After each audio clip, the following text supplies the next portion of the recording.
Hello, hello, hello. What is this? Oh my God, you see, I've trimmed my beard. It looks like herpes. Look, if you look closely, you see a bunch of hair bunched up. You see?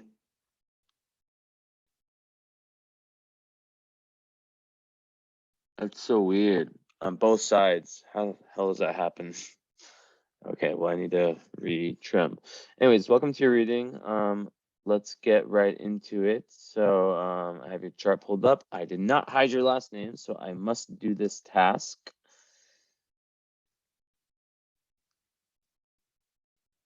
Nicole from Miami. I have very good luck with people from Miami. Very good energy with people from Miami. So I have my Jupiter midheaven line, which is, I don't know if you know what astrocartography is, but it's basically the astrology of how different areas affect you. I'll give you a little short example of what yours looks like. It's a full other reading I do. I prefer to do it live. But look at that. Isn't that just a mysterious?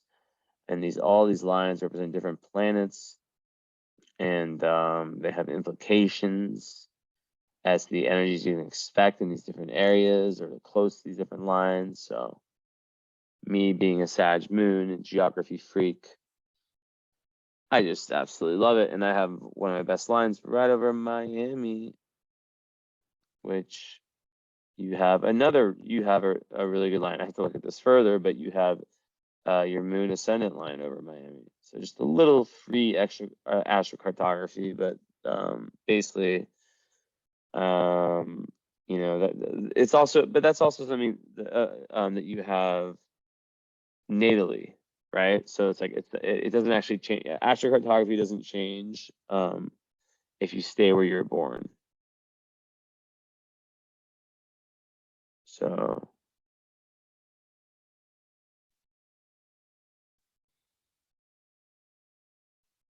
anyways, so let's jump right in. I'm gonna go ahead and share share my screen. By the way, it is 9 a.m.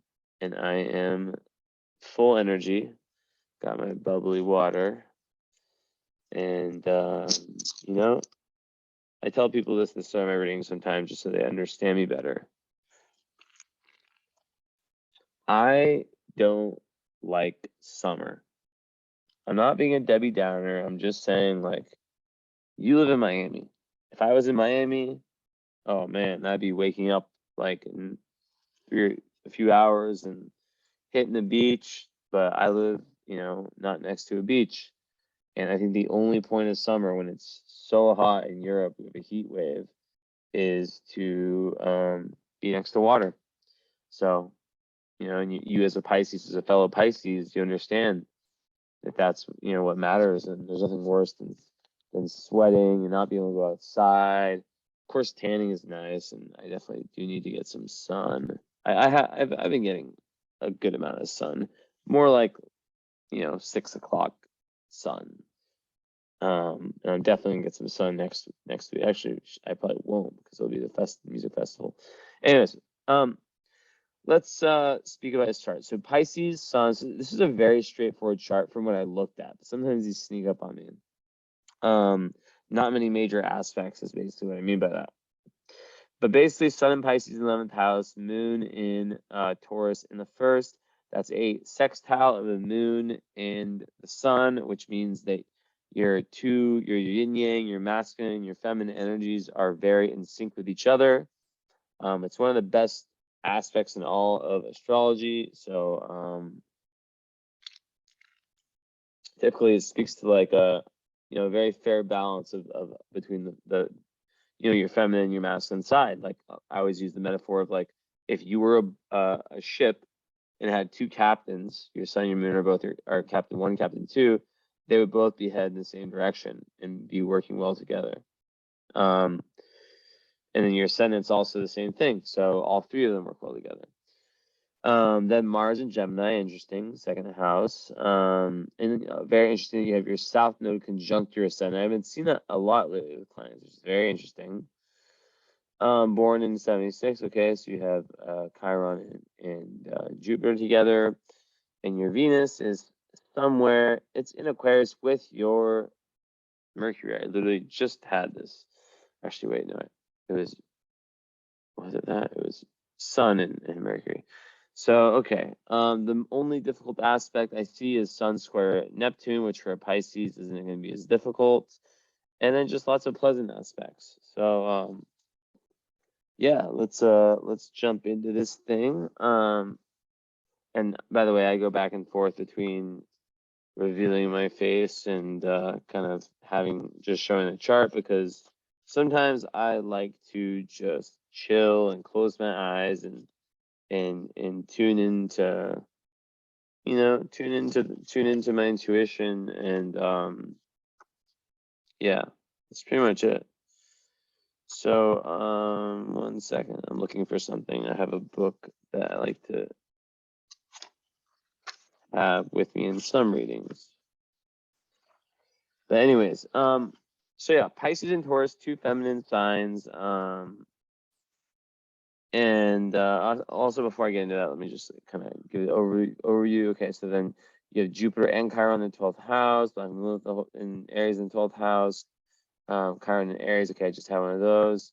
Uranus, so conjunct the North Node, so South Node is in Taurus. So okay, this is a very transformative karmic journey, a very individualistic transformative karmic journey through the arena of relationships. And Pluto in the 6th, also very service oriented and based on kind of getting away from the lower Pisces energy of kind of daydreaming and not putting things to work. Juno over here in 5th house in Virgo, and Saturn conjunct the IC. Okay, and Neptune in the 8th, very psychic placement. And then you have these 10th house Aquarius energies. So let's show the Jesse Innocent face, the face of the astrologer.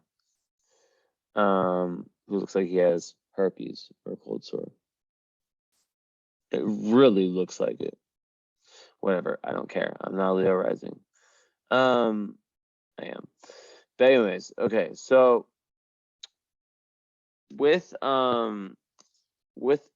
these two placements, right? Sun and Pisces in the 11th house. It makes your sun in the house of Aquarius, right? So not only are you going to be, is a Pisces someone, 1 second, someone who's very compassionate. I don't really go into sun signs. You know what Pisces is all about. Compassionate. They really like to kind of give back and they're very, very sensitive. They require a lot of alone time. It's something I always tell Pisces people. They can have self-esteem issues, especially with the square to Neptune. You could have had, like, especially when younger, a really difficult time seeing yourself clearly, and also like defining your purpose and your destiny. You could have been someone who was very, like, what's the word in English? Like kind of chameleon, like impressionable. The same as Romanian. Oh my god, there goes the light. 1 sec. Impressionable. And in French, impressionable. I'm sure in Spanish, impressionable. I'm sure. I don't know. So, with Pisces, the rest of your chart, it's actually kind of like defending this, besides your Mars in Gemini. But yeah, boundaries, you have to really watch out for boundaries. But all your Taurus energy, kind of really, really make sure that that's gonna be easy for you. I have a good friend who's actually a Pisces Sun, Taurus Moon. Now, having your moon on your ascendant is another story. It's a very, very strong one. I think Tupac is one example of someone who had their moon on their ascendant. It just gives someone the ability to really, like, express, like, for you to really express that Taurus moon energy, because the moon is usually hidden. So imagine being someone like me, or not me, someone whose moon, which is, what's hidden. It's like what makes us happy, what makes us feel secure. what makes us, it's what we really need to feel all those things. Imagine that being completely different than your rising sign, which is like what you show the world. That's not you. What you show is what people see is what they get with you. And also the South Node there, which rules past life tendency, it's saying that there's a lot of been there, done that in this lifetime. Which in Taurus, it's kind of indicating that you tend to there's issues around risk taking potentially. Now you might be saying to me, Jesse, I have my Mars in Gemini. I like to try all kinds of new things, right? I'm a Pisces. I like to go with the flow. I'm an Aquarius. So that makes me say, okay, maybe it's not exactly that risk taking in that type of way, but there's something there. We're gonna uncover it, right? Because South Node and North Node in Scorpio. Okay, now I'm getting downloads. It's more to do with the North Node about in Scorpio, which when you have North Node in Scorpio, it's like really time to go deep in your shadow. So it could have more to do with all these like kind of like these energies that can be a little bit evasive. If you think about Gemini, Pisces, and Aquarius, they can be very escapist, artistic energies, right? That can be escapist. And Taurus is not that. Taurus is fixed and it's there and it's constant, but sometimes it prefers to kind of stay with what it knows, right? And what that does, is that it can make it difficult to, especially in the house of relationships, your North Node, right? As you can tell, I'm an evolutionary astrologer. I really, really talk a lot about karma and past lives and kind of like how it all connects to this life. So good. Oh my God. Our Romanian water is 1,000 times better than any water in America or Western Europe. It's just like unreal. The sparkling water we have here. If I started a business, like look at this marketing. If I like started importing this all over the world, like I know San Pellegrino has a monopoly on sparkling water, but like it's just like it's just beautiful bottle or can and they have bottles too. Anyways, whatever. Who cares? So basically what I'm saying is that like in this life you're really meant so in past lives there could have been a tendency to, and let's see if there's any squares. Yes, to Venus. Yeah, boom. Like this is the beauty of astrology, right? It shows us things like I was predicting what I just saw, which was that Venus was going to be square at the South Node. So in past lives, there's this fear, you're more independent. The risk taking thing, it's not in every part of life, but it's in relationships, in partnerships. That's where in this lifetime you're being pushed. And the North Node represents like this mountain. It's like imagine like a metaphoric on a soul level from lifetime to lifetime, that there's certain areas that you excel in and certain that you haven't necessarily like done enough work in. And for you, it's Scorpio. And it's in the house of relationships and Uranus is there. So it's like, it's basically saying that, in the square, it's squaring Venus. So it's basically saying that in past lives, like there's been in Venus in Aquarius. So like I have that too. In past lives, there's been kind of like ignoring of the relationships, right? You've been more independent, you've been more, stable, yeah, but playing it safe. In this life, there's this big karmic need for you to kind of go head on into these like really life-changing, intense relationships that you may have, run away from in past lives. By the way, I don't care what year you're born. I read charts unless it's a child. I read charts the same if they're 20, 30, 40, 50, whatever, 60. I read them the same. A little bit different if they're like way older. But anyways, yeah. So yeah. And the North Node, I'm sharing, right? No, I'm not. Jesse.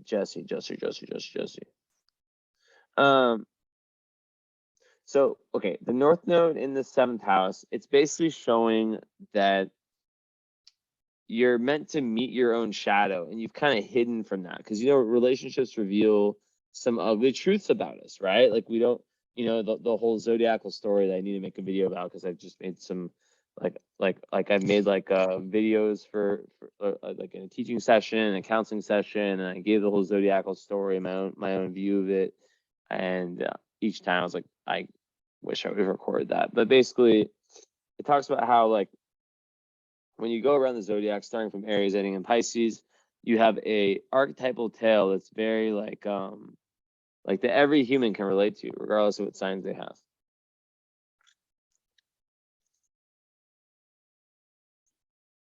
So, in this case, the Scorpio process has been skipped a little bit. The Scorpio process is that deep dive into the unconscious, and you notice I haven't even gone into your sun and your moon yet, right? Like barely, like your ascendant. Like I'm doing this. I do readings differently. Like sometimes they're very structured. Sometimes, like especially when I'm dealing with Pisces, like I intuitively like kind of feel your energy, and I know that you're a go with the flow kind of person, and an interesting, mutable person who's very, very versatile, and you're gonna appreciate this. Now, of course, there will be order, and everything will be touched. So basically, yeah. So like the confrontation with the shadow. So like basically in the zodiacal story, we go from like seventh Libra, which is like, okay, I'll give a little bit. In Virgo, so in Leo, we express ourselves. We learn, we get back in touch with our inner child. Then in Virgo, and this can even be looked at like each year. In Virgo season, we get our stuff in order. We've had too much fun Leo season, right? Summer's kind of ending, and we're trying to kind of get back with our program, get our schedule right, give back a little bit, be of service, be helpful to people, I just had a funny thought of like how like we sin during Leo season, so Virgo season is like about like what's it called, like undoing our sins. So yeah, it's not really true, it's more sarcasm, but yeah. And then Libra, that's where we're confronted with relationships, right? And partnerships, and we meet people, we have close relationships that put us in positions where we learn a lot about ourselves through the mirror of other. After that, that's where the Scorpio is. Scorpio is the part where we we go through these deep death, rebirth, and transformation based on what we learned from the relationship. So in your case, that's been skipped a little bit, at least from what the chart's saying, and also the fact that the South Node is on the ascendant. That would indicate, which is going to be, it's always trippy when I tell people this, that your physical features, like probably how you look, how you act, your outer personality, your ascendant, like you're probably like, I'm not gonna say you were a Taurus ascendant in your last lifetime, but like you probably had a very similar outer personality, a very similar expression. I call it like the vehicle mask you wear, vehicle through which you navigate life. Now, so in this life, but because the Taurus can be so stubborn, it would indicate that like kind of like someone who cares more, who's spent more time with them, with themselves, maybe making money. That's what Taurus, like Taurus is about money. So that's very, very important to realize that you're moving away from materialism and trying to get to metaphysical value. Moving away from what's my physical value in this to what's my metaphysical value. What metaphysical value do I bring to the world, to my encounters, and to especially your relationships. So yeah, and like it's in your relationships, as I said, that you'll experience that death, rebirth, and transformation. So it can have very intense relationships. Now look at here, South Node right here, square, right, 90-degree angle. Mercury, it's like 10 degrees, so it's like just outside the orb. Maybe like you could say it's in it, but really Venus is what matters. So Venus, the planet of love, is square the nodes. I'm gonna bust open my book, even though I know exactly what that means. This means just because I like kind of reading like what it says. So a square of the south node is a skip step, right? Just so you know. So the Venus skip step, we're looking at unresolved material pertaining to how a person relates to themselves and therefore to the way they relate to others, right? Because Venus starts with how you relate to yourself and how you love yourself. The range of possibilities can extend from extremes of isolation to excessive social activity that leads to a loss of identity through exhaustion. This placement can indicate an issue of projected meaning or not seeing the true reality of others due to our transference onto them. We might transfer unresolved issues onto our partners and friends, co-opting them. Just turn my camera on. Okay. So where was I? So yeah, we might transfer unresolved issues onto our partners and friends, co-opting them to play roles in our own inner drama. This placement can also refer to a life-threatening situation whereby the self has become highly anxious, causing great difficulty in relating to its own needs.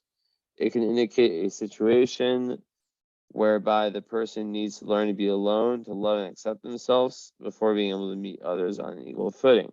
Totally is. That last sentence nailed it, right? And this is not alcohol, by the way. Kombucha.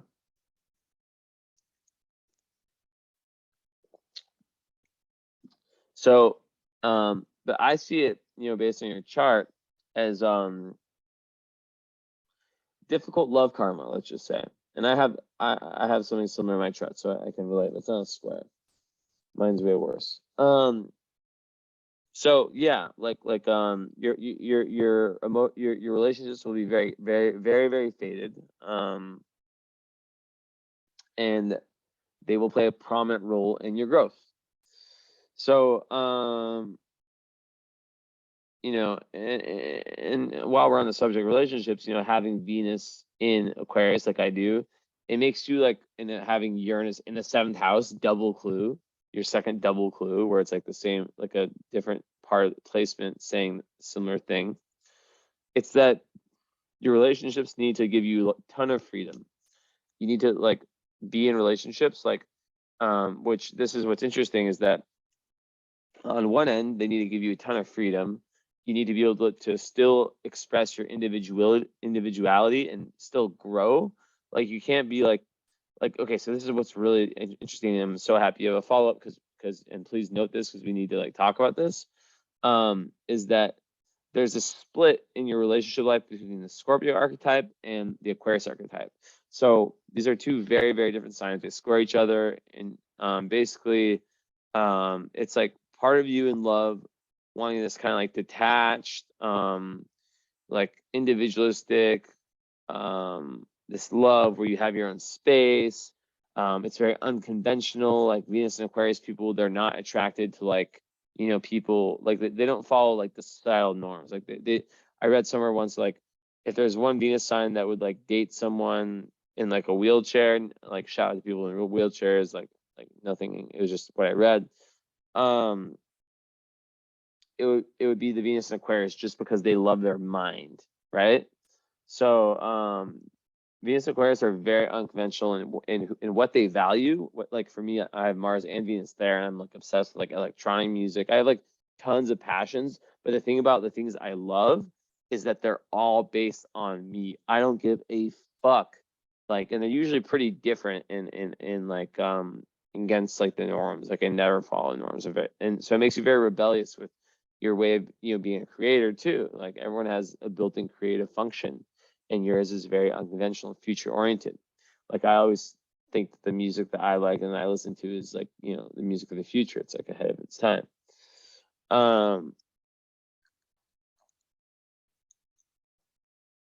Not to say that my music is better than other people's. People might confuse that sometimes. I just am obsessed with music, and I have a really, really deep connection to it. And use the Pisces, you probably do too. Now, yeah, so the Uranus relationship is unconventional.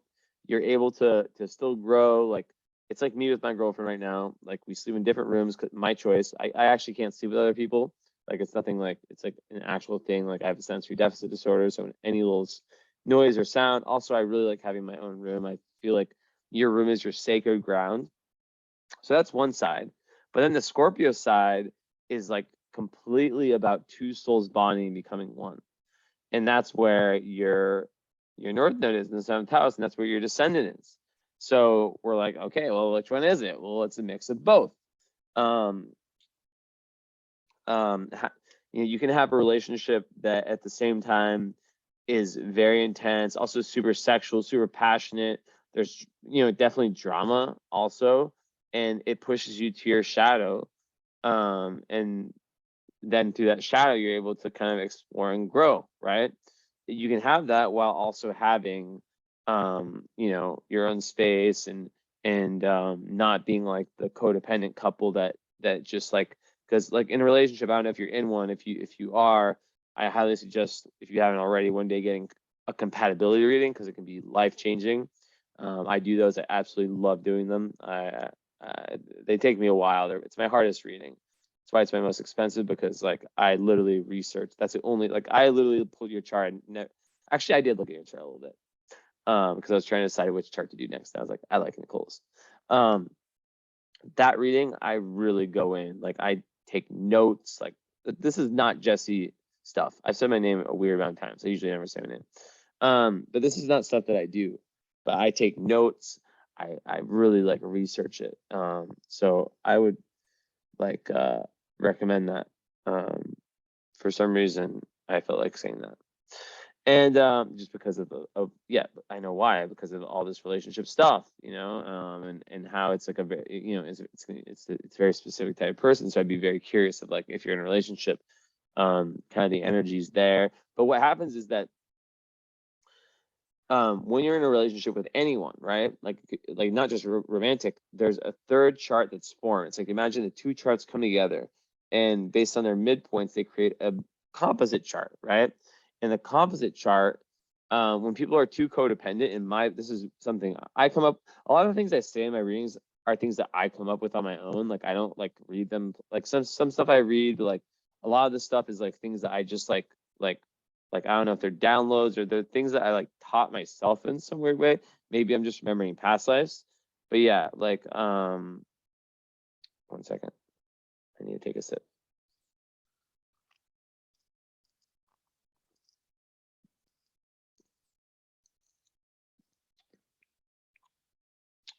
And a sip of water.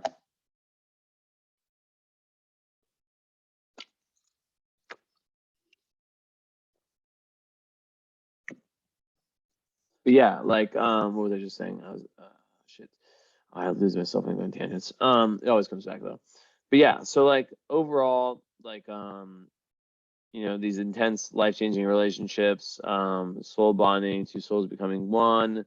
That's something. Oh yeah, the composite stuff. Like so the composite is the chart that's formed, and that plus like the synastry. Like for example, let's say like your sun is at 16 Pisces, and his/her, I can't assume these things anymore, was at like 16, I don't know, Cancer.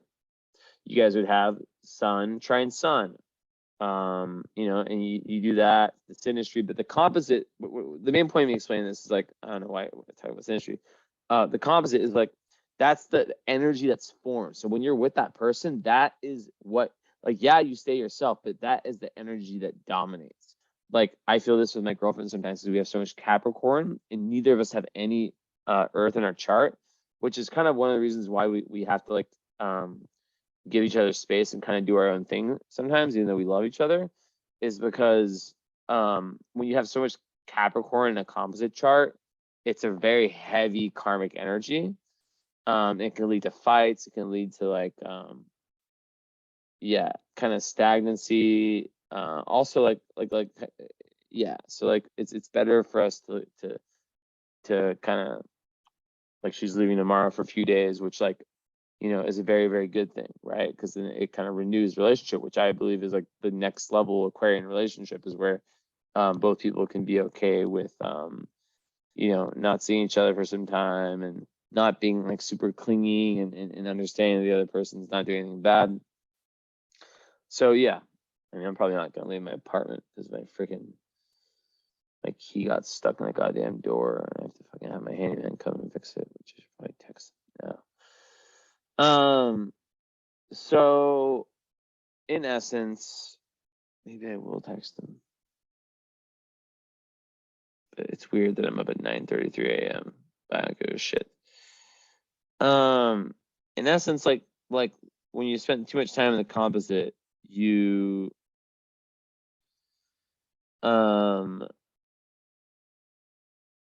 basically lose yourself. It's like astrology is showing you that. So it's important for you, but like that's kind of what Scorpio in love wants to do. So it's like on one hand, completely merging the deepest soul connection, but then also the freedom. So maybe it's like a push and pull between the two. I don't know. We'll talk about the follow-up. Make sure you note that down.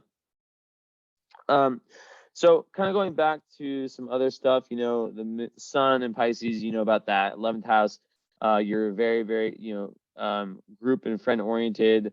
Also, there's remind me of this too, that there's a group that I am very secretive about. That I see someone Pisces sun 11th house.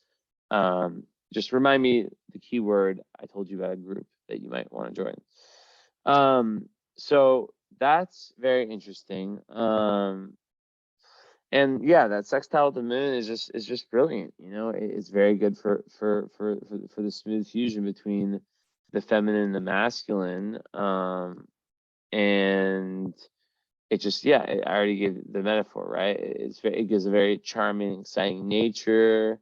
Very social, popular. You can express yourself super well. Very gives that creative spark. And yeah. One sec, my eyes are being weird. They do this thing sometimes. Yeah, so it's very good for ambition, self-expression, happiness, just general success, right? Like it tends to bring like a sense of calm and balance. I don't think you have like a very difficult chart, right? We'll see if you have any fixed stars. We'll see that. Which, by the way, ooh la la. Okay, thank God, no Algol. I was like, she has Taurus. Does she have Algol? No. And any other stars that I noticed right out the bat? Where's Libra? Where is Leo? None that I see right off the bat. So yeah. That's Taurus moon. Taurus moon, they like to use their hand. They like to touch earth. They like to garden. They have an emotional need to be in touch with their senses, right? Very, very, very, very grounded people. It's a very beautiful moon sign. And it helps so much to have a Pisces sun with a Taurus moon, because Pisces can be the fucking astronaut, right? As you and I both know. Like, so the Taurus, it brings you back down to earth and gives you this real consistency. Now, as I said, karmically, too much consistency, too much of the same thing can be a bad thing, right? And to feel safe, you like things to kind of like financially be secure. You like things to it's also very good for self-esteem to have a Taurus moon. They tend to be very and there's no real tough aspects to your moon, so that speaks like probably good relationship between you and your parents with each other. Like they probably have like similar worldviews, and I don't see it. But then you also have Saturn on your IC, which talks about like experiencing some form of like restriction in childhood, which is not a good placement, right? That's actually your second difficult placement with the Sun square Neptune. So they can add up. They can add up. Yeah, Saturn on the IC. It can kind of like make someone like in their childhood feel like they had to kind of grow up earlier than they had to, where they felt like like there was something about their childhood that really like restricted like that restrict the childhood. Like trying to think of examples. I don't know, like nothing's coming to my head. 1 second. But yeah, like something. But also what happens is that it opposes the midheaven. Let me just see 1 sec. Yeah, restricted by your family, one of your parents, or your heritage, unsupported by your parents, having had heavily family responsibilities. Yeah, so maybe you had to like take on like a lot of family responsibility, where family life was a burden, where home life was cold and sterile. It could have also like, but I see like that's really good energy between these other planets. So maybe like it was just like your family was poor or something like that. Or like having to be home alone a lot could be one, like feeling neglected. You see, there's lots of different things that come up, right? And sometimes like one or both parents could impose standards and conditions you have to meet to receive affection, right? Like you only receive praise if you do this, you get these grades, like kind of strict energy. And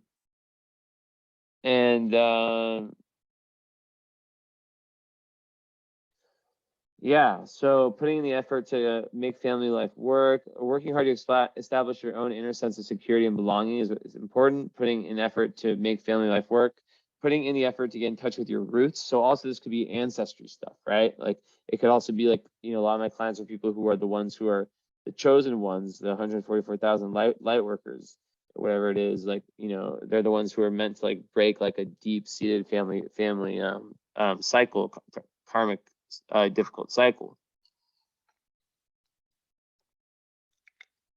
So you might really be the one who like feels a lot of that, right?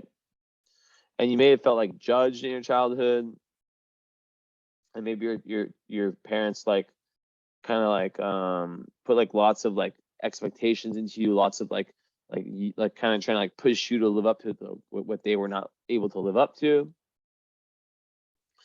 So yeah, back to like the Pisces Sun 11th house, that makes like your friends are your family, like your friends in the groups you join, this especially like a group like the one that you're hopefully going to join. Spiritual groups, super important for you in your evolution. Very important to find like-minded people because you are a very, very different type of person, right? You're very, very you're just your own person. You're very unique. Within Aquarius, Venus, and Mercury makes that even more. And the one part of your chart that's not like that is your moon and your ascendant, which ironically is the part that people see, the ascendant. So people will see you as this Taurus grounded, Venus ruled. So Venus is where is it again? In Aquarius. So that it makes it even stronger Venus, relationships very important, how you express beauty. Taurus risings, they're usually like very like smooth and chill, and they have this very methodical, like step-by-step approach to life. And there's definitely some charm and so like some beauty, like females, and just this overall attraction, right? This attractive aura that's very, very like easy to come towards, right? You're not an intimidating person at all. I imagine you're very like approachable, and probably it speaks to attraction for sure. And attraction, I speak nearly strictly energetically, right? I don't know what you look like. By the way, says everyone, I've looked at one photo of you. I never looked even at the thumbnail. Like, I have no idea like what you look like at all, or looked at any Instagram photos. I do this to every client. I only look at and add them after. Now, with the ascendant conjunct the moon, like I said, what you see is what you get. So people see you as Taurus, but really they don't see that Pisces side. They don't see that Aquarius side and that Gemini side, which we'll get into momentarily. So more with the Taurus moon, you feel comfortable when life is secure, when things are the same. So lots of Taurus moon people can be the kind of people like my friend Rory, who has the same sun and moon as you. I'm not sure his ascendant is. Maybe it's Taurus also. He's never even thought about leaving Seattle. Like, he's there for good. He wouldn't make like a big change like that, right?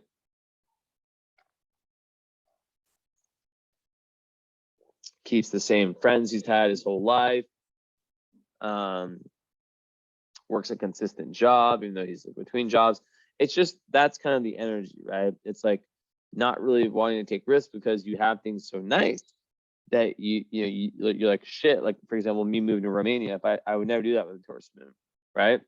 Not that you're not capable of a move and you do have lots of mutable energy, but like Taurus moon, like they like to kind of play it safe a lot of times. And in this case with your South node there, it's become a hindrance to your soul's development because you've been unwilling to enter into relationships that can really like change your life and that need to. So it's like about like you taking more risks in terms of relationships. Maybe you've already done it. I'm talking to you, to the soul. I'm not talking to you at your current age, right? Just know that. So yeah, besides that, Taurus moon, appreciation for beauty, appreciation for the arts, appreciation for finances and for financial security. What else can I freaking say?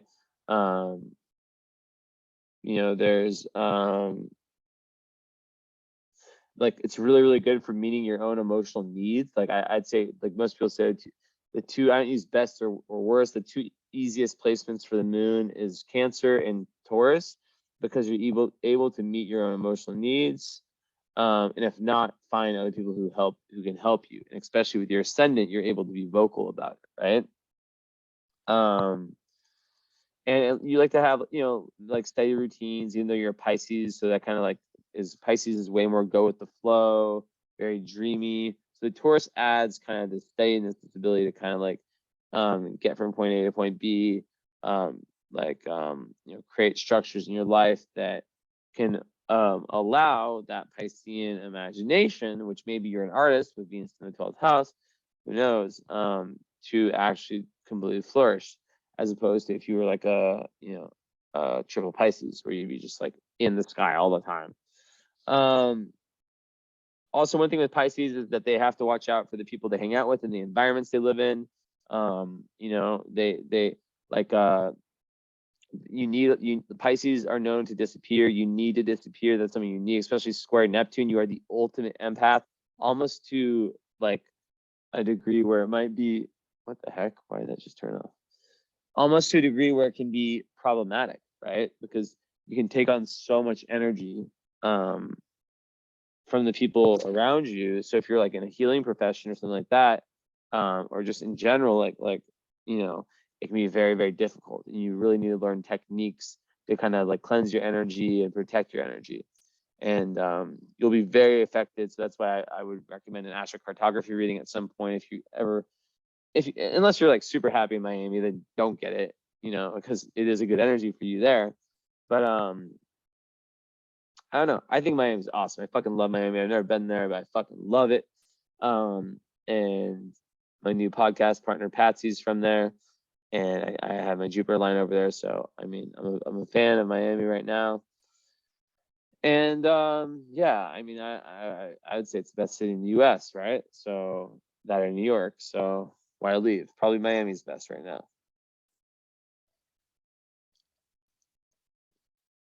Besides the damn humidity that I've only felt once in Houston, and that was, I couldn't handle it. I could not live there because of that humidity.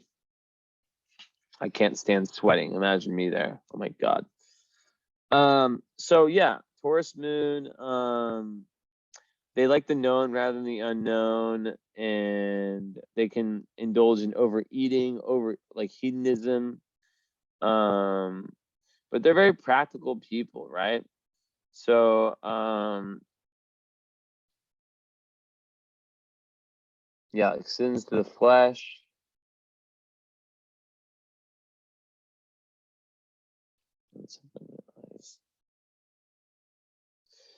It's this thing that comes back like every once in a while, right? I get like, it's like this tick in my eye where I used to like this a lot, and now I just like I get like a soreness. It's not because I'm tired. I'm not tired. Yeah, very creative. So you and very like it's all about like the mind the mind body connection, right? Like the psychosomatic psychology, like doing things like yoga, right? Will bring you tons of happiness, and hiking and stuff like that. So yeah, then the ascendant is just like it's a great placement for self-expression. Now how great that is, you need to use that energy, right, to move towards relationships, because it's been the first house. So you know, it's a quest for right human relationships, right? Letting go of like past like ego-centered actions, and like kind of devoting your life to like finding like good relationships. And like with the Scorpio part, it's like I said, it's like a quest for change in your life, for death through birth transformation. Like Taurus South Node, they like peace and quiet at all costs. So you need to like avoid weakening your spiritual strength by resisting change, right? So it's all about like being open to new possibilities. Taurus are so fucking stubborn. Sometimes they just like say no before they even think about it. And tune into that Pisces energy of just going with the flow, right? Which you have so much of that going with the flow energy. So we'll get into that in a second. And yeah, it's all about, so the key word is stripping away the old to make way for the new. It's only through that through letting go of people, things, places that no longer serve you, that you can let go, allow room for things that you can't even imagine how good they could be. Okay, Mercury, you have in Aquarius conjunct your Venus, so that's going to give you that conjunction is very good for having a certain sweetness in your communication. It's very lighthearted, cheerful, like lots of charm in your speech. And lots of balance between like the mental Mercury, mental, like kind of speak and communicate, the mental activity of Mercury, and the creativity and inspiration and intuition, or excuse me, more like the artistic kind of creative side of Venus. And also, yeah, like a love of art, and a love to speak about your love of art, potentially. And if you're an artist, you could be someone who communicates through your voice, or who does art, like a singer. Maybe you're a DJ, who knows? I'm joking. But yeah, so that's that. Denmark. Okay, now it's kind of getting to love. Juno is the asteroid of like your perfect partner in Virgo in the 5th house. And first, let's start with the moon. So moon, in Taurus, in love, they like someone who they can be sure and certain about. They don't want to second guess. They want that person to deliver. They don't want to even. They don't want someone that they want someone that they could like send to the club, and they know 1,100% that person is not. If anyone approaches them, like there's no chance. Like even if it's like the world's top model, or the girl that he or she is most attracted to ever, that's solid. And relationships, like there can be like a slow, steady approach, but that gets kind of pushed away by the fact, like I already talked to you about, like this relationship stuff with like the Scorpio and the Aquarius. Very unconventional, yet still really wanting to kind of like combine as one in like the soulmate twin flame type energy. Now with Mars and Gemini, that speaks further to like really wanting to be best friends. I need some AC in here. Like best friends, like on like a very intellectual level with your partner, right? Where the hell did I think go? Oh, it's literally right next to me. Yeah, there's a need to really like have an intellectual connection. And I would imagine a spiritual one too, not necessarily, but like Pisces, they need to be understood. Like Pisces is a very misunderstood sign, so there's a need to be understood, because like the Pisces might be kind of hidden by the Taurus. The Taurus might be really what shows up more for people.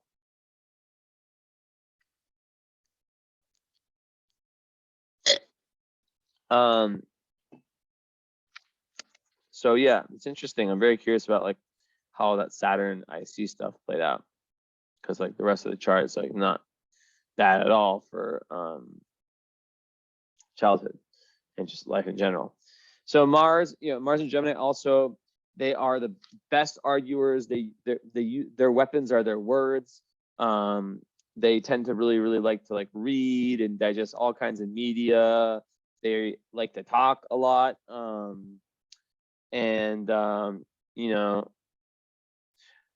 Okay, so yeah. Hey Mika. You have a Taurus Mars, don't you, Mika? Taurus, not Gemini. Mika, give me a kiss. My baby. So although I didn't mention that you do have Moon square Venus, that can create more disappointments in love affairs. It can make someone kind of like careless and self-indulgent, moody. But really it's kind of like the energy of like how your Venus in Aquarius is at odds with your Taurus moon. The Taurus moon wants that stability and things to be the same, and the Aquarius Venus wants things to be different, unconventional, and crazy. So how do you balance that out? I had a huge kind of world. So yeah. Then Mars in the second house, that makes you like a powerful go-getter when it comes to money. Just like you could be like a lawyer, you could be anything that involves using your voice, and it's just a strong energy. And you really like to like initiate ideas and spread information, and it makes you very assertive. But it can also sometimes make one like evasive, which you already have with your Pisces. So you can be like, you have to watch out for like escapism and not facing reality, right? But you're very, very creative. I think I made a post the other day. It was like, what's the most creative energy? And I said like, I don't know. I thought like, what are the top four? And I think didn't I say Pisces? I said Pisces for sure. I said Gemini. Oh, I left out Gemini on purpose. Or not really on purpose. I just kind of left it out because I felt like I'd used Gemini too much. But yeah, it's like Gemini, Aquarius, and Pisces and Gemini are obviously the two most creative, probably. Scorpio is also creative, but like I think I said like Taurus and Aquarius, signs you all have. So yeah. Sun and Neptune, it can create also like, I just had deja vu, that was weird. A certain like vagueness of the mind, and you have to really watch out for deception for like energy vampire types of people. Here's a little cat cam, by the way. Say hi, Mika. You have to watch out for deception, and you really have to like to tune into that earth energy you have to create boundaries. Because Pisces can be the chameleon. It can be a great actor, someone who can just blend into any scenario. So that can really, really benefit you in groups. But Pisces can also be shy, and it can be many things. The last sign. So it tends to like, you're probably more of a Taurus than a Pisces for sure. So Esmond, 2 cats is too much right now. So Mercury is that exact quincunx? Esmond, stop. No. So it's conjunct. I already talked about that.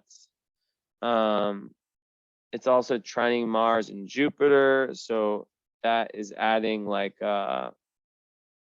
you know, a certain level of assertiveness to your communication, getting your point across, but not in a way that's like offensive or anything like that. Active, practical mind. I like this little book because it gives me like little like key words for like some of these like smaller aspects. Active, practical mind, courageous personality, literary ability, forceful debater. So it kind of goes hand in hand with like that Mars and Gemini, right? It really helps it out, makes it even stronger. And then the sextile with Jupiter and yeah, and also with Chiron, sextile with Chiron, Mercury, it's like you're able to really speak about your healing in an open way. So emotional expression shouldn't be that difficult for you, which can make you a very powerful healer. We'll talk about your healing, like what needs to be healed in a sec. So Jupiter, it's about yeah, like a broad outlook, like having like a very like broad outlook, like an optimistic outlook. Also a good sense of humor, and yeah, just having like a large perspective of things. So Venus, you know, trine Mars, that's like where you're able to like really express like warmth and good energy in an easy way when it comes to relationships and just in general. So it's another one that's very good for popularity. It also gives a very high sex drive, very romantic, passionate, enthusiastic energy.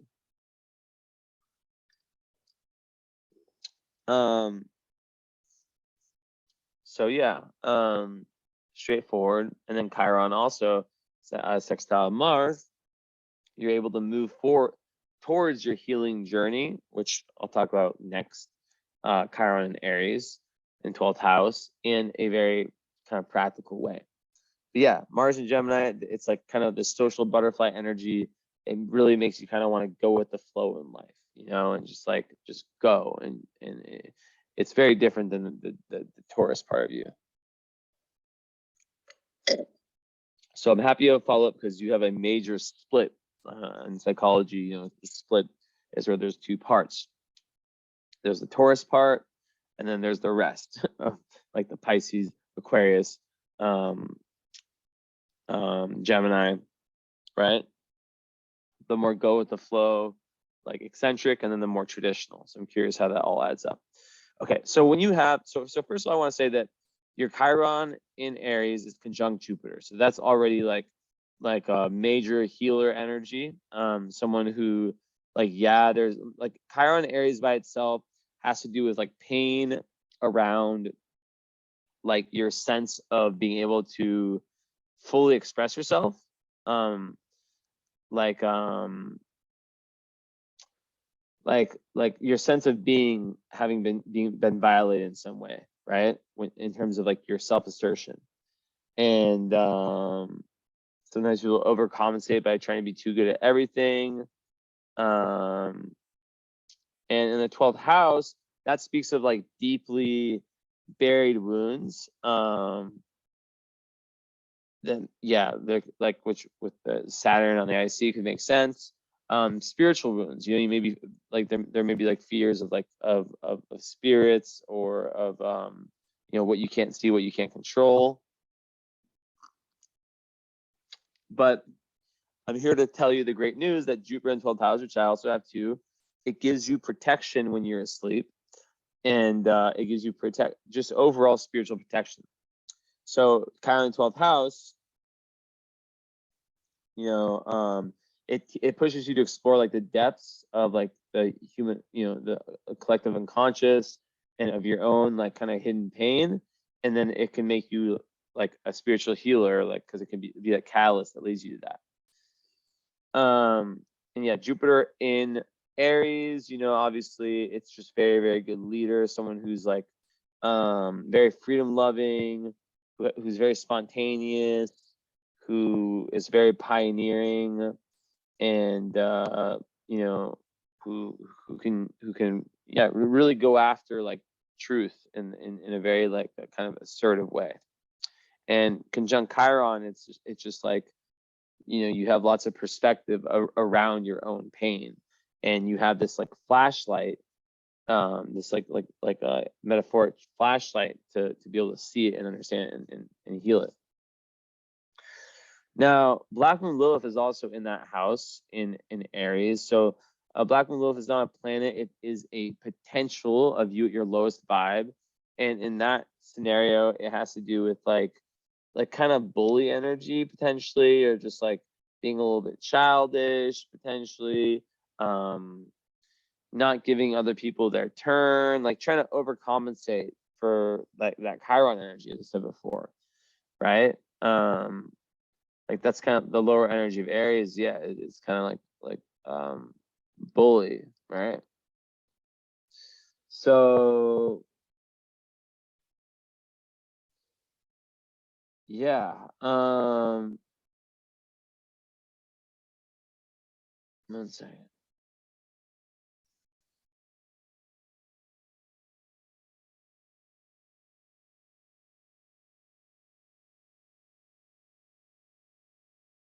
Yeah, so it can kind of make one like think that like other people are like asserting their needs like too much, but like really it's like you like who's like kind of doing that.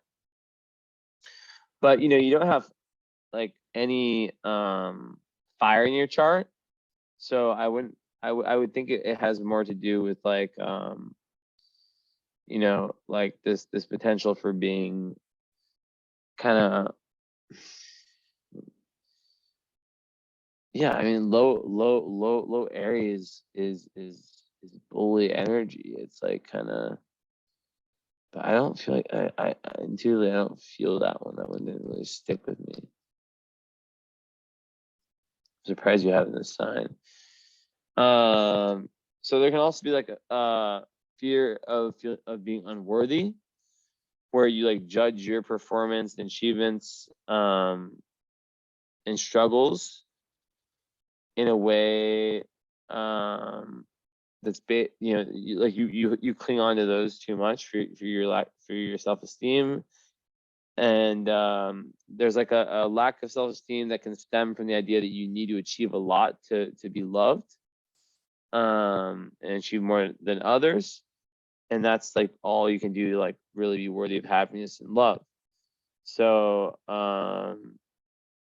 yeah, this placement can make you miss lots of opportunities because deep down you don't really believe you deserve it. So it's all about like convincing yourself that no one else is better than you and no one needs to achieve anything in order to be loved and happy. So yeah, I looked at my notes for that one because I like to look at that. Okay, so Neptune 8th house, I mean, that's just like a pure psychic energy. It's the best place besides the 12th house. You can have Neptune. It's boundless. It gives you access.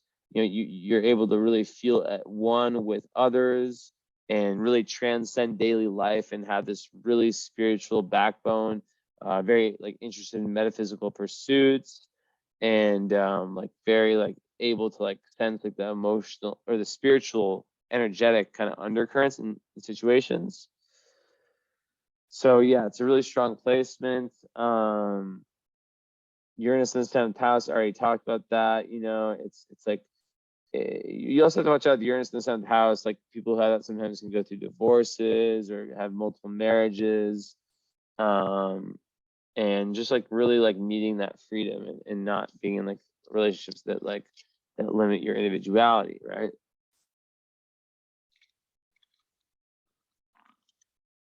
So I said that I want to open my notes on Neptune in the 8th house because my intuition tells me everything. So it can be unfortunate for inheritances. I said, like, it's a double-edged sword when it's like a strong receptor of spiritual currents. You already know this with the Pisces, that like you can take in like some of like the highest energy, but you can also take on the lowest. So like once again, it like doubles down on what I said before of like needing to be around the right people. A lot of times people like, and there is a bad aspect here. So it is ill aspect. The native will usually choose wrong people to relate with. His partners may be a very secretive nature, which also misuse the individual's finances. But it gives like a great talent to the occult, where the gates of consciousness of such a person are wide open, nevertheless in a very passive way. Neptune acts as a sponge, receiving all floating information without filtering it. That's kind of what I want to say.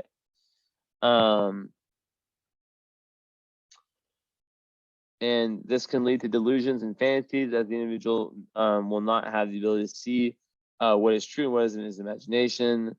So lots of paranormal things happening. You have to watch out for believing in any strange theory you read. Also getting vampirized, like energy vampire. You talked about that. Like watching out for those like very toxic people who kind of cling on to like very empathetic people. And sometimes people who have this can be masochists, where they like they take pleasure in being used. So yeah.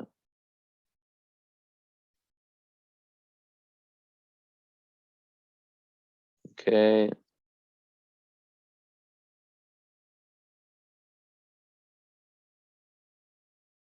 Also, like it rules, Neptune rules alcohol and drugs. Eighth house is what's hidden. So you could have like habits that are like, with things that intoxify you that might be completely hidden from the outer world. So that's something.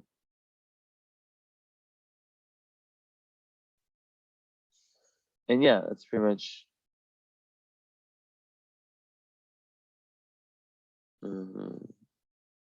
Yeah, the gates to the other realms are wide open, which is not usual for the rest of the world. And no, you should not just let everyone come inside, like your inner self. Learn to distinguish the friend from the predator, and you will be rather safe. Empower your Neptune with the help of more active planets in order to build good defenses. In other words, blurry borders of Neptune and Pisces. So that's one I definitely have to read because it relates to your Pisces sun too. So, okay.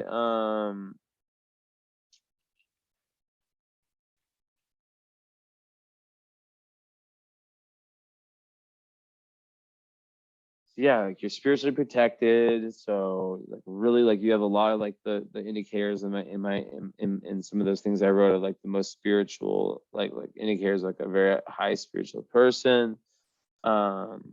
Mercury in Aquarius is giving you a very unique and unconventional way of thinking and communicating with the world. And there's no real, there's all like easy aspects, there's nothing difficult. So you could be like an inventor, someone ahead of your time, someone really into like astrology or the occult. You could have a natural talent for astrology, and I offer. I know it sounds like I'm like selling myself. I just like to let people know what I do. I offer one-on-one courses. They're like, for the moment, they're like literally like half the price. I offer them in packages of 6 to 10, or I need to add the 20 or publish it. It's like it's there, but I need to publish. But I offer those. 1 second.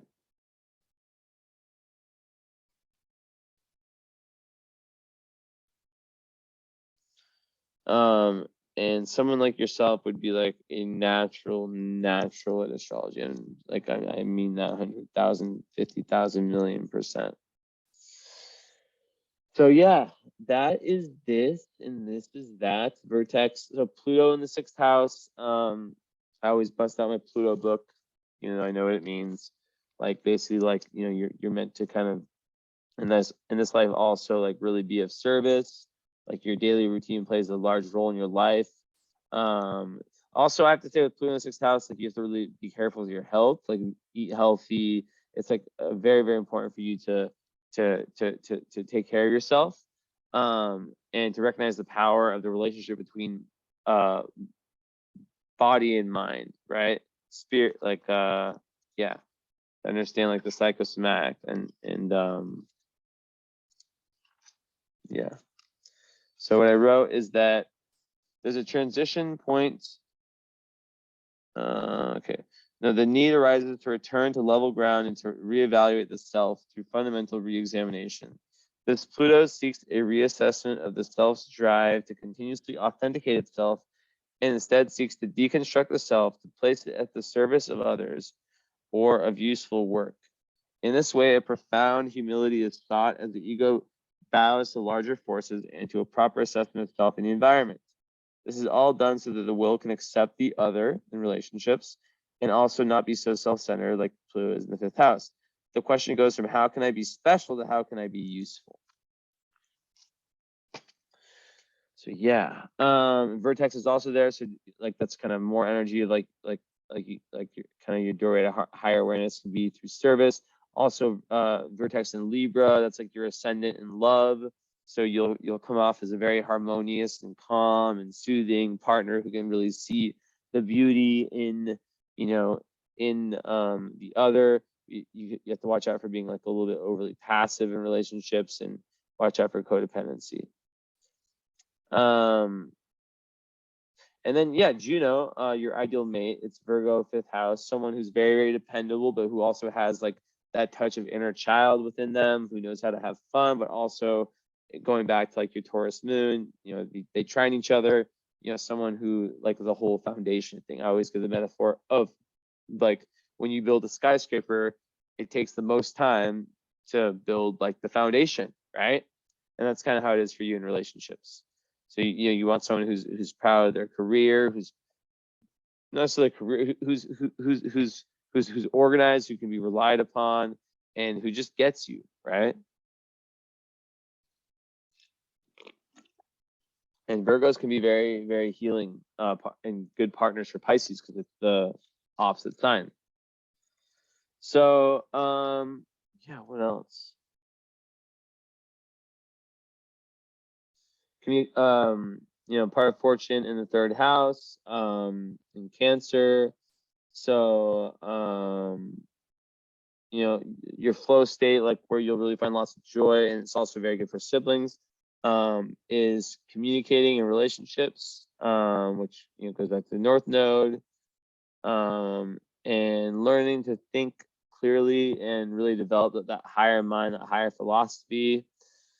And in Cancer, joy comes through nourishing yourself and others, playing the nurturer role, but also getting nurtured. And also it's very, very good for like children. And 5th house Juno also refers to someone who you can have children with. So yeah, like a serious commitment.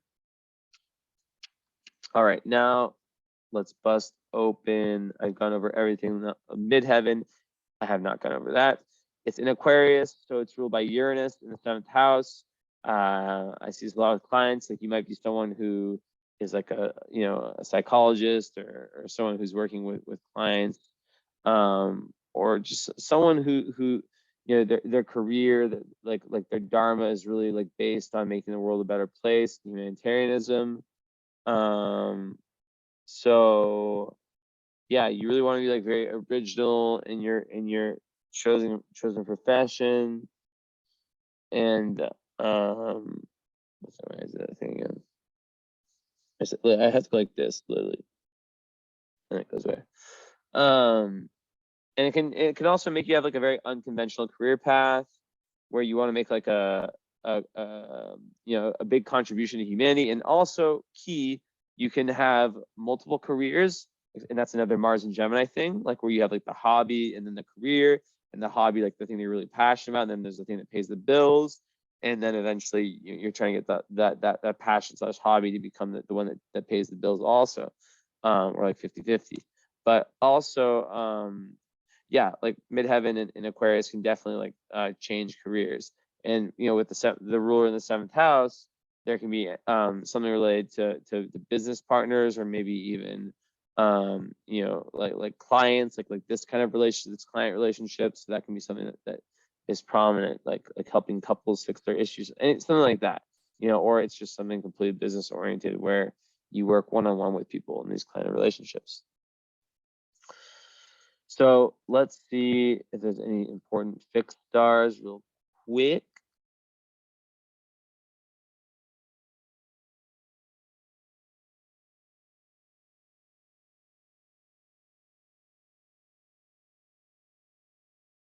Okay.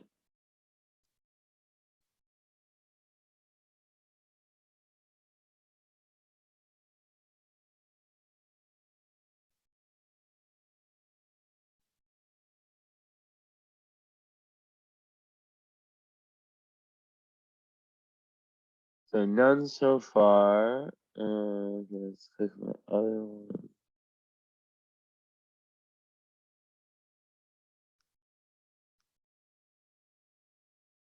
Oh, God, this thingy.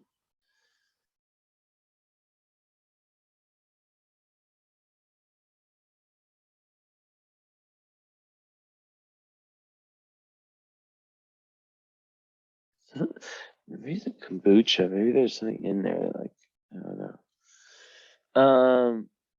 Okay, so not anything on the ascendant. It's kind of far from the moon. Wait, this is the wrong one. Yeah, this is Jesse. Okay, nothing there, nothing there, nothing there.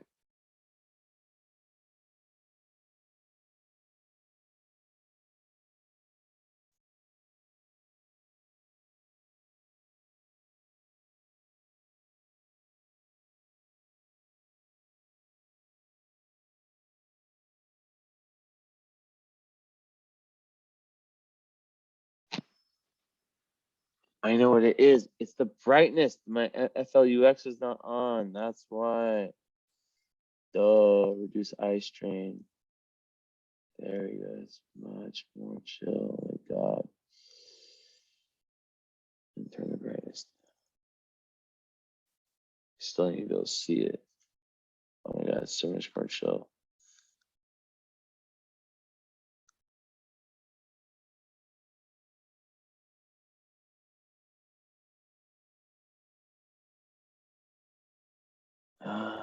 No, not really seeing anything. Let's open up this.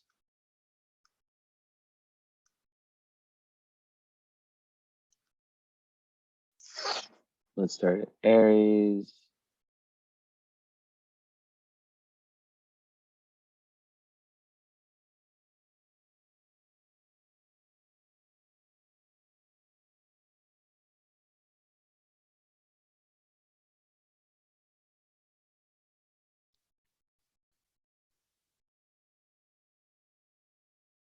Okay, Taurus.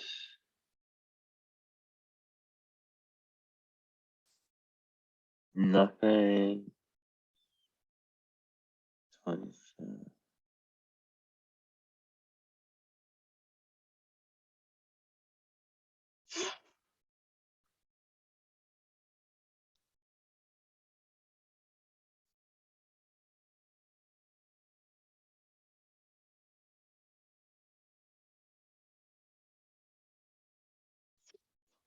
Still nothing. Okay, is there anything that, so Procyon.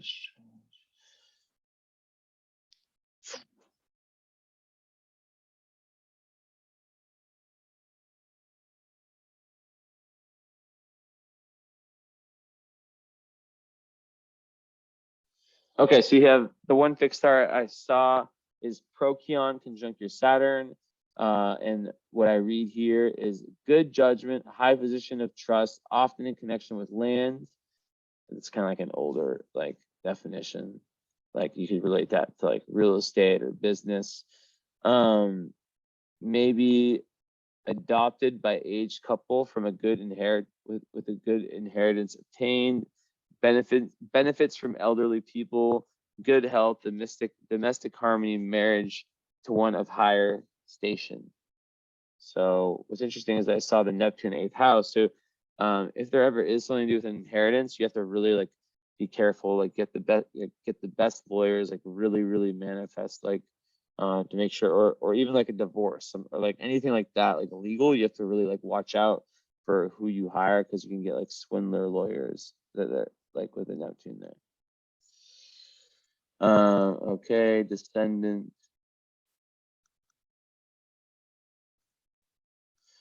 It conjunct destinies. That's literally just saying that like you will it goes back to that whole fate playing such a huge role in your relationships.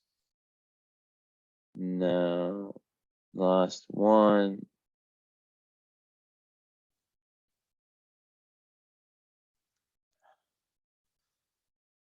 last one is 3.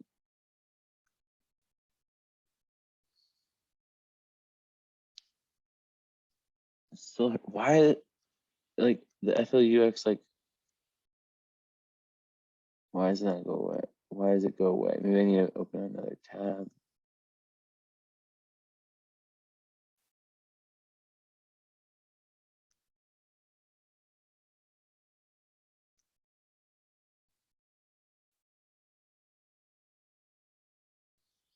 Okay, so I had one other thing to explain also, and I need to talk to you about like the current astrology reading. But where was I?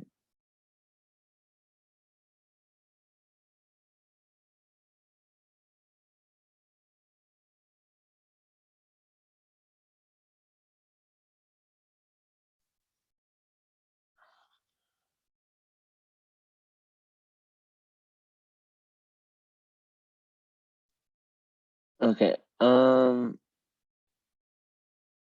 nothing there, nothing there.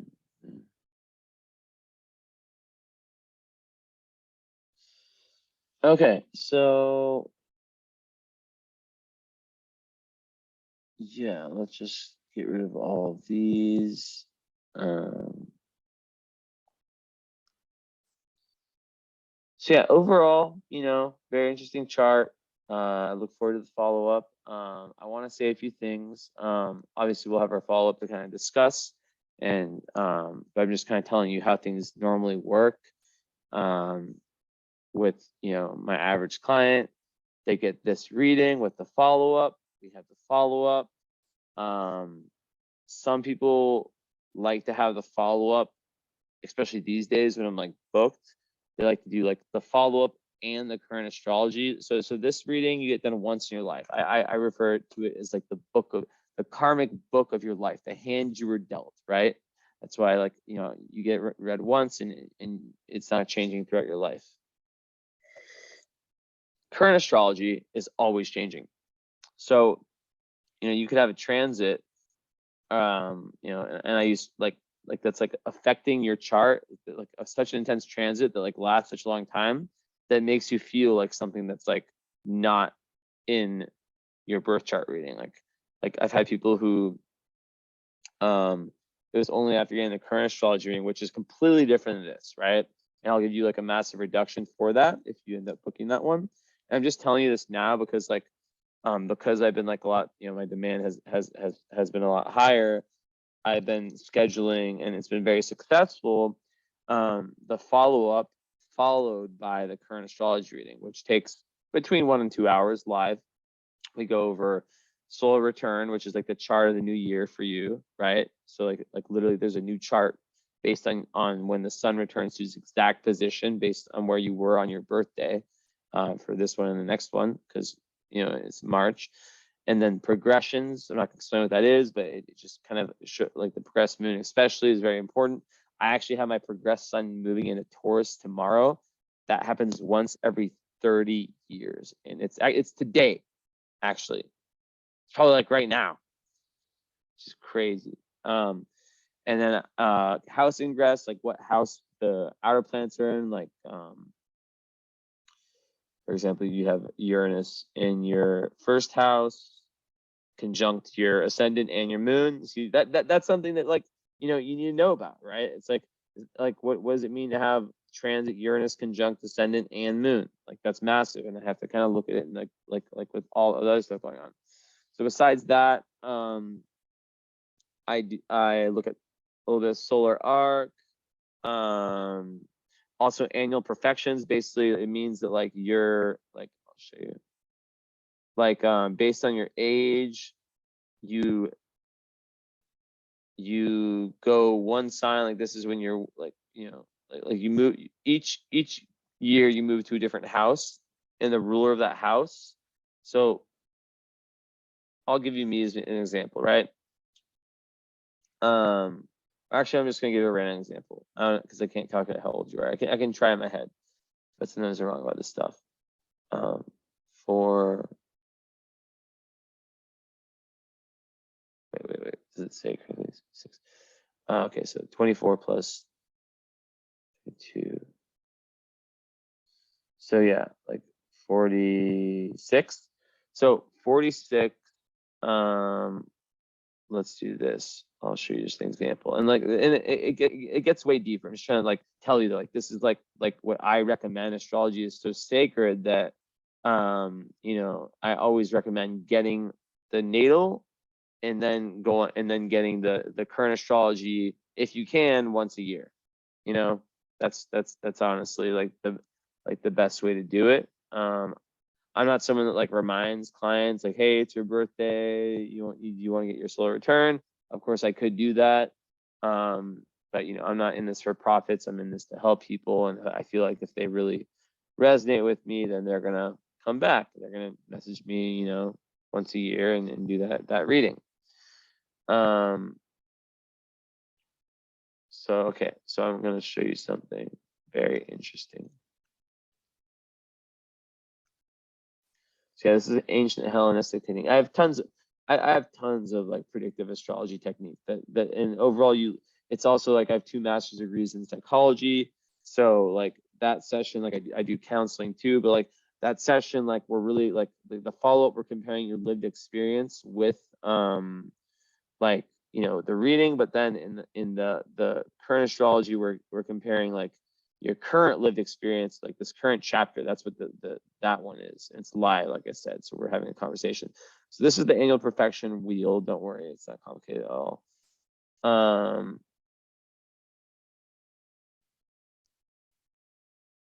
the heck? Where'd you go? Well, you can probably see that like